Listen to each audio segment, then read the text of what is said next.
Sobat Nyinyir, skandal korupsi yang melibatkan PT Pertamina Patraniaga ini bikin rakyat ngelus dada.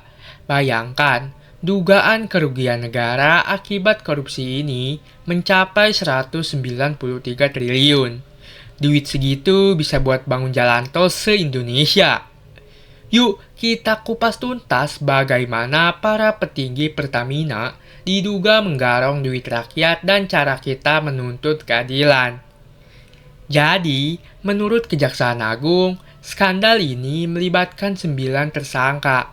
Para petinggi Pertamina yang melakukan impor minyak secara ilegal dari 2018 hingga 2023. Padahal, stok minyak mentah di dalam negeri masih cukup. Tapi tetap saja, impor jalan terus. Gak cuma itu, mereka juga main harga bahan bakar loh. Trik licik mereka adalah yang pertama, memanipulasi harga impor. Minyak impor dibuat lebih mahal dari harga seharusnya.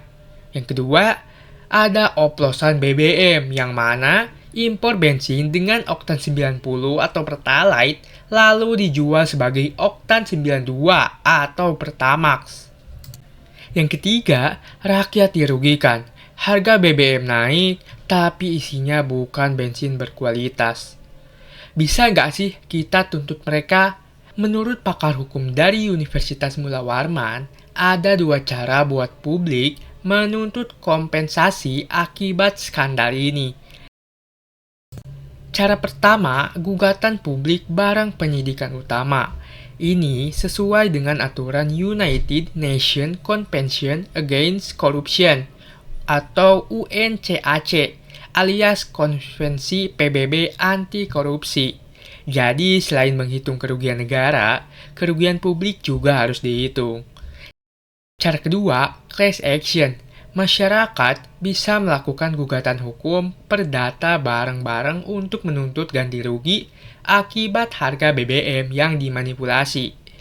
Jadi Sobat Nyinyir, ini bukan cuma soal korupsi, tapi juga bagaimana rakyat bisa melawan. Kita harus bersuara dan menuntut keadilan. Skandal 193 triliun ini bukan angka kecil. Ini duit yang seharusnya bisa buat subsidi pembangunan, bahkan kesejahteraan rakyat.